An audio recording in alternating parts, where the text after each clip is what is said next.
નમસ્કાર મિત્રો, જય દ્વારકાધીશ. અગાઉના વિડીયોમાં મિત્રો આપણે લગ્ન મેળાપક વિશે વાત કરી હતી કે જેમાં ગુણ મેળાપક કરતાં ભાવ મેળાપકનું મહત્ત્વ સવિશેષ રહેલું હોય છે. ત્યારે આપણે વાત કરી હતી નાડી દોષ વિશે પણ, જેનો આછેરો ઉલ્લેખ કરેલો હતો કે જ્યારે આપણે વાત કરીએ છીએ કુંડળી મિલાનની, એમાં ગુણ મેળાપકમાં 8 ગુણ નાડીને આપેલા હોય છે.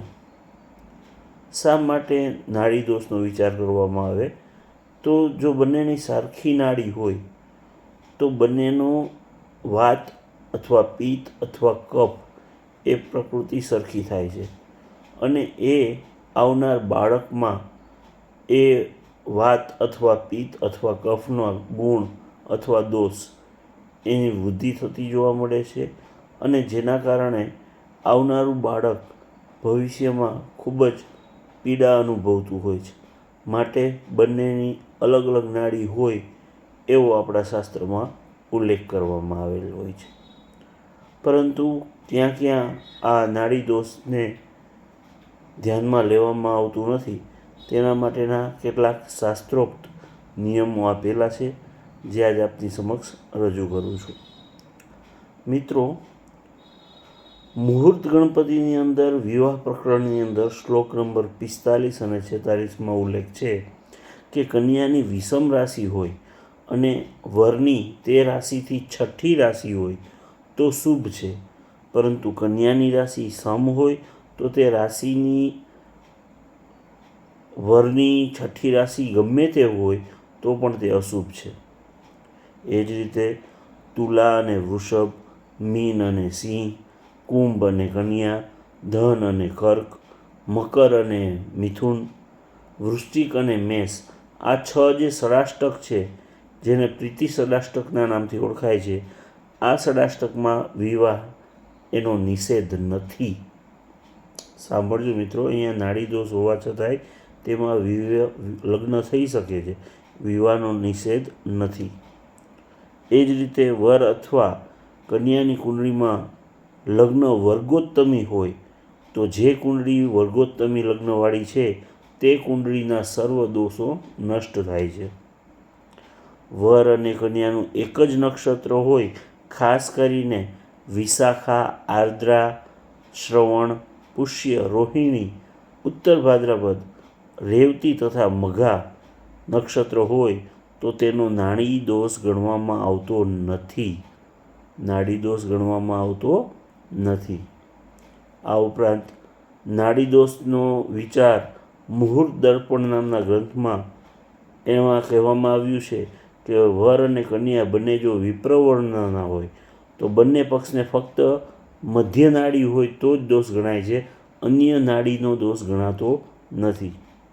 વર અને કન્યા જો બંને ક્ષત્રિય વર્ણના હોય, બંને પક્ષને ફક્ત આદ્ય નાડી હોય તો દોષ ગણાય છે, અન્ય નાડીના દોષ ગણાતા નથી. વર અને કન્યા વૈશ્ય વર્ણના હોય તો બંનેને ફક્ત અંત્ય નાડી હોય તો દોષ ગણાય છે, અન્ય નાડીના દોષ ગણાતા નથી.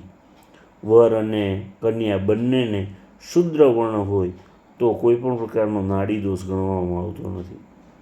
અહીંયા આ જે વર્ણની વાત છે એ આપણે જે 36 ગુણ મેળવતી વખતે જે વર્ણની વાત આવે એ વર્ણ છે, નહીં કે બ્રાહ્મણ, ક્ષત્રિય, વૈશ્ય અને શૂદ્ર જે આપણે સમાજની અંદર વર્ગ પાડતા હોય છે એની વાત છે.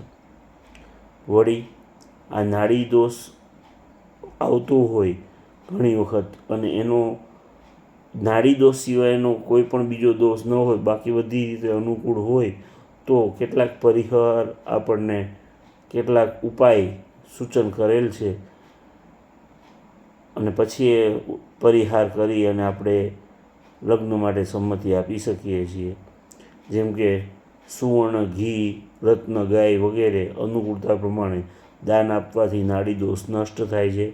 મહામૃત્યુંજયના જાપ કરવાથી લગ્નની અંદર નાડી દોષ હોય તો એ નષ્ટ થાય છે. મેળાપકમાં અષ્ટકૂટની અંદર ગમે તે પ્રકારનો દોષ હોય તો સુવર્ણ, અન્ન, વસ્ત્ર અને ગાયનું દાન આપવાથી સમસ્ત દોષનો પરિહાર થાય છે. રાશિકૂટમાં વર કન્યાની રાશિ 2 અને 12 હોય તો તાંબુ, ષડાષ્ટકમાં હોય તો સોનું, નવપંચમ થાય તો 2 ગાયોનું દાન, વર્ણદોષ હોય તો સુવર્ણદાન આપવાથી ઉપરોક્ત દોષ નષ્ટ થાય છે. મિત્રો, આ શાસ્ત્રમાં કહેલી નાડી દોષની સાચી સમજ અને નાડી દોષનો પરિહાર આપ સમક્ષ આજે રજૂ કર્યો છે. એટલે માત્ર કોઈપણ કુંડળીમાં નાડી દોષને ધ્યાનમાં લઈ અને વિવાહ અટકાવી દેવાનો કોઈ અર્થ નથી. એની સાચી સમજ મેળવી અને આપણે સમાજને જાગૃત બનાવવાનો પ્રયત્ન કરીશું. આવા જ નવા વિષય સાથે ફરીથી આ ચેનલ ઉપર મળતા રહીશું.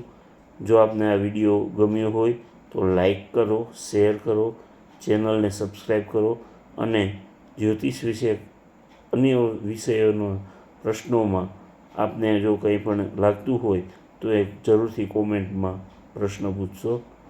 આભાર. જય દ્વારકાધીશ.